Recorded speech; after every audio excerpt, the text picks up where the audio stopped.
Good afternoon, or morning, or night, whenever you're watching this. I forget it's the internet, so you could be watching at any hour. Happy 3 a.m. to you. Appreciate you joining us here on SportsSource.tv for our overtime segment. This segment brought to you by Smokin' Joe's. If you're in the area, you want to get to Smokin' Joe's on Paper Mill, Smokin' Joe's in Alcoa. Best selection of cigars in the area. I will be enjoying one this afternoon to celebrate this show being over because it's been a rough one to bounce through. All right, but Smokin' Joe's, trust me on that. They've been on our show we've been on for 13 years. They've been with us for 12 of those. So great guys, Mike Hicks and his crew. All right, meant to say this at the end of the show. Had it written today. You can't see it from there, but in great big letters, I wrote a note. Don't forget. Of course, I forgot. Congratulations to all the local boys and girls high schools in the area that made it to Murfreesboro, but a special congratulations to Fulton for winning the championship, and certainly in a year that's been so difficult with the Xavier and Dobson situation. You know, it's one of those right stories. If that, you read about those serious tragedy on a campus, and then school goes on and has a big win. So congratulations to those guys. I thought that was a tremendous step forward for them. Yes, it was. Congratulations to Jody Wright, the coach. I mean, they lost to Oak Ridge by 50 points just a month or so ago, and to be able to get things going and to go down there. And the players, John, talked about that, about Davian Dobson was one of the players, one of the people they wanted to hug the most when they got home. So his presence was very much with the Falcons. All right. Had someone, we talked about it a little during the show, and I wanted to talk a little bit more about this. I had a tweet from someone saying the one thing you guys mentioned in terms of more yards per pass attempt from Josh Dobbs in the offense. You mentioned Dobbs has to improve his accuracy. You mentioned that their wide receivers have to do a better job of yards after catch, of getting separation deep. You didn't mention the offensive line, which, of course, I mean, that's one area where you think with 4 starters back from the bowl game and with some quality depth there, some guys who've also played, you think that you can count on the offensive line, but that's always a dangerous, you think something's going to happen, but there's no way of knowing. But the offensive line, the viewer's point is correct. Obviously, if you're looking to throw a deeper football, you're going to have to give them a little bit more time than you have in the past. Right. And I thought they took a step forward as an offensive line as the year went on last year, but certainly from the year prior. So I'm going to assume that this year they will take another step forward. The question is how big. But in terms of getting more yards per attempt, I think the offensive line also part of the equation. We should have mentioned it. I think it is part of the equation, and I think you would expect this offensive line to at least hold serve to where it ended the season last year. I do think if you go back to 2014, it was abysmal. It was awful. It was a terrible offensive line. Because you had 6 starts returning to that line. It was just a bunch of green everything, and you had injury. It just was not a good situation. But I think this year the offensive line took a step forward and was getting better throughout the season.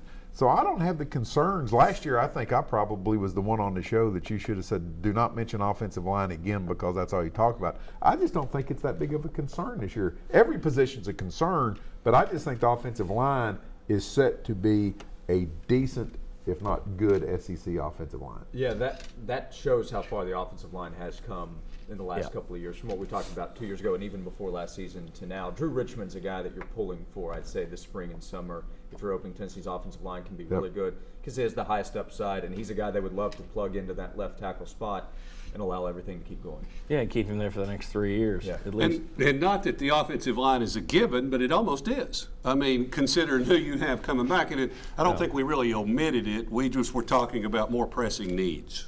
Correct. I think that's fair enough. But if you are wanting to throw the deep ball more, and again, I don't know that it's necessarily deep ball.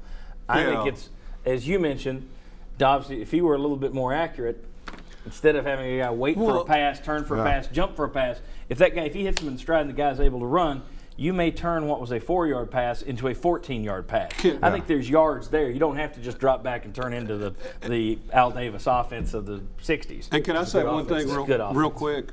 It seems to me that the Tennessee coaches would need to trust Josh Dobbs a little bit more. We keep hearing, we kept hearing that there were certain throws that they didn't have as much confidence in. Well, but here's the thing. Would you trust him to make all the throws after what you saw last year? I'm not trying to knock the kid, but... Well, if you look at the touchdown to interception ratio... Well, that's good, but how many times? We did the North Texas game. you didn't have the running game going. The offense sputtered. We showed 10 different incompletions where the ball was 5 yards this way, 2 yards that way, 3 yards that way, a yard down here. Now, he's also completing a bunch, but he can be wildly inconsistent. They got to work on that. And if he's wildly inconsistent, you said it in the show, well, let him throw more late in games. There were times last year when I wouldn't have let him throw late in games. Put it this way. It's close late. Did the Broncos have Peyton Manning throwing late in that Super Bowl? No. No. Man, what's the Eastwood line? Man's got to know his limitations. So you got to know your limitations. I understand you want to have more confidence in him, but I think he has to earn that confidence as well. Yeah, and you also hope that this summer, guys that Josh Dobbs is working with actually pays off on the field when you get to September. Remember last year, Marquez North was a guy they were counting on. Pig Howard they were going to count on. Those guys really weren't a part of the equation. Vaughn Pearson wasn't with them during the summer. Josh Smith dealt with an injury in August. Juwan Jennings was transitioning from quarterback to receiver. You hope there's more consistency this summer into what you're going to do in the field. I also want to see what they do with the tight ends this year. We're talking about receivers and we're talking about yards after catch. We're talking about deep throws. But you have some effective tight ends that there were times disappeared, and now you're moving Jason Kroom to tight end, who I think that could be. I'm really interested to see how that works out. But you also run into the whose touches do you take away? Because we always sit here and say, you got to get this guy more touches and get that guy more touches. All right, if I'm getting all these people more touches, I'm taking them from Jalen Hurd. Do you really want that? But how well do you mix in the tight ends as well? Because I think you're going to have a couple of good ones.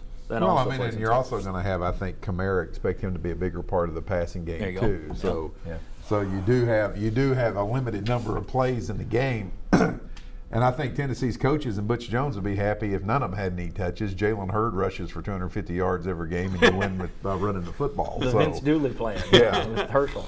Yeah, it all kind of adds up, right? But to me, the most important thing about what's coming back for the offense is the trio rushing attack of Dobbs, Hurd, and Kamara, what they do running the football. That's before you even get to the start of the passing game. And you wound up so effective with that. Now again, schedule eased up, as it always does for Tennessee, and their schedule always gets easier in the back half. But that running game really hit such a stride late in the season that you would think teams are going to have to overcompensate to stop the run, which hopefully, for Tennessee's sake, would open up the passing game more.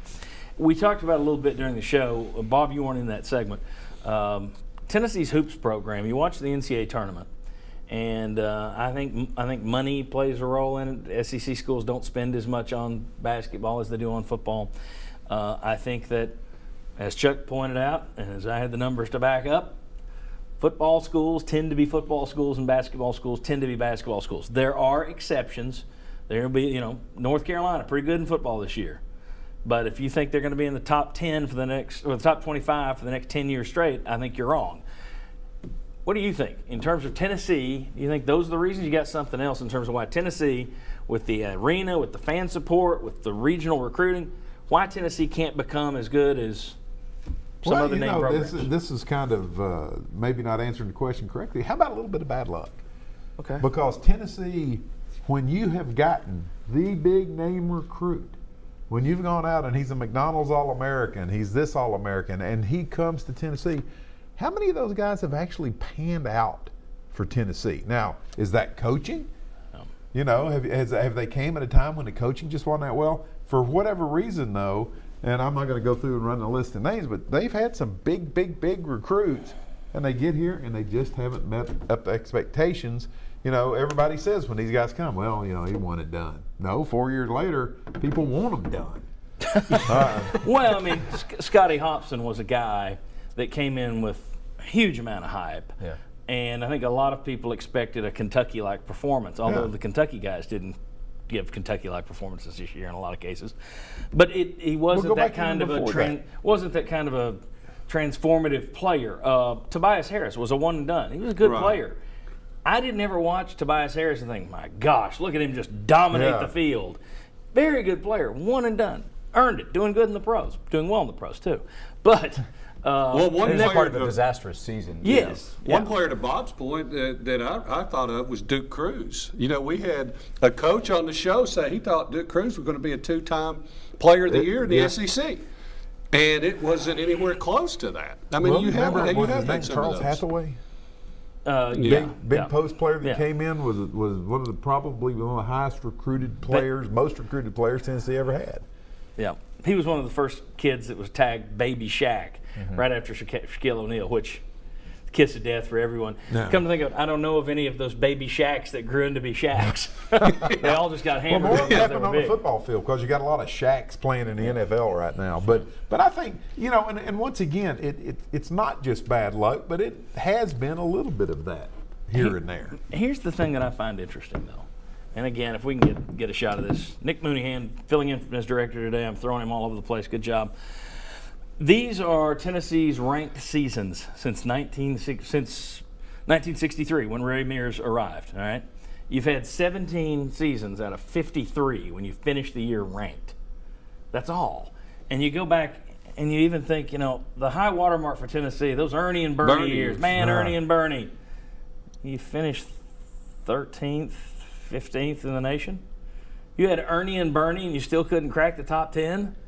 I mean, I'm not trying to knock anybody here, but even what Tennessee fans remember as the glory days, it's not that. I mean, they were glory days for Tennessee, not glory days in terms of national recognition from people around the country and pollsters, because they just didn't have high ratings. And it's not that nobody watched Tennessee, but they got a number 8 rating there in 66, 67.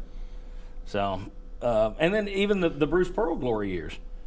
11th. Oh no, that's Jerry Green. You had 18th, that tremendous 5th team, the number 5 team. 20th. That's it. So 4 of his 6 years they finished ranked. And that doesn't. Now you don't have to be ranked to be a good basketball team. You can go on a tournament run, not be ranked.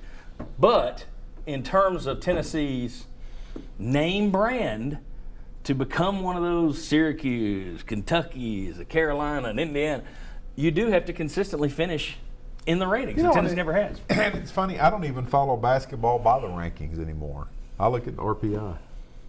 Yeah, the metrics, what- KenPom.com. I check his that's the rankings as guy. much as I.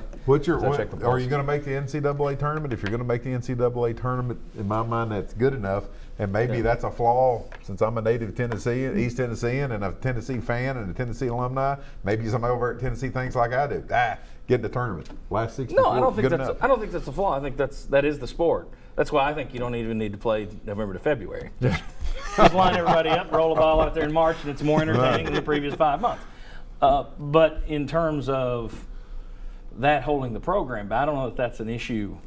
Well, I think, John, too often in the past decade, I know it's a cliche, but Tennessee has shot itself in the foot. You were in position to make that step forward, and you had the Bruce Pearl problems. Then you go through 3 coaches in 3 years, and it's just been one thing after another. And I go back to this, too. We were talking, how many Division I basketball programs are out there? 350 something. 350 something. So to me, your talent pool is diluted, and then you add in the one and dones. It's just it's tougher and tougher to hit on that kid that can take you to the next level. Well, our old buddy Mike Griffith, who's now covering Michigan State up in Michigan, he's been tweeting all week. He warned people. He said, winningest program in the state of Tennessee since 2012, Middle Tennessee State University. Now, they don't play in the SEC. They don't play the same conferences, and they don't play the same out-of-conference schedule that Tennessee or an SEC school does. But that kind of speaks to your point. Belmont has had good basketball. MTSU, there was a time 25 years ago when ETSU had good basketball. We all know that Memphis traditionally has good basketball, where Bruce Pearl would be coaching this year if he hadn't had a bad year at all. But I think that does play into it. It's not like stockpiling talent. Guys can go anywhere else and play. And the other funny thing is, too, how long has it been since Tennessee has had a top-notch point guard? C.J. Watson. Yeah. I mean, Ramar Smith. They haven't really had a point guard the last couple of years. They've been moving somebody And, else. it's always funny to me, a team like Tennessee cannot seem to land that guy, that ball distributor, the guy who can drive in and make things happen. They would have had Lamonte Turner this year. We don't know how he's going to play, but he would have. You would think he would be a help this past year if he'd been there. So we'll see next year. Josh, I'll let you close it out. Yeah, I think there have been a number of issues. One, for the guys that have come in so highly touted, like Scotty Hobson's maybe the first name that comes up in the conversation every time, right? I don't think they get to the Elite Eight without him. And he was a first-team All-SEC guy, but I know a lot of people that view his time at Tennessee as a disappointment. Yes. Mm-hmm. And their most successful run was in large part thanks to what he was able to do. You take him off the team, I don't think you're in the Elite Eight. No, I agree with you. I think it took him time. It took him Yeah. longer to become that guy. When you come in with a 5-star reputation, people expect you to hit the ground running. They don't expect a gradual progression. In a place in And it- Tennessee where you haven't had that many guys, it's probably Yeah. tougher to live up because all eyes are on you. At Kentucky, you're not the only guy. That's it's right. not just you. You're Scotty Hobson, you show up. You're Robert Hubbs, you show up. All eyes are on you. Yep, I agree 100%. All right.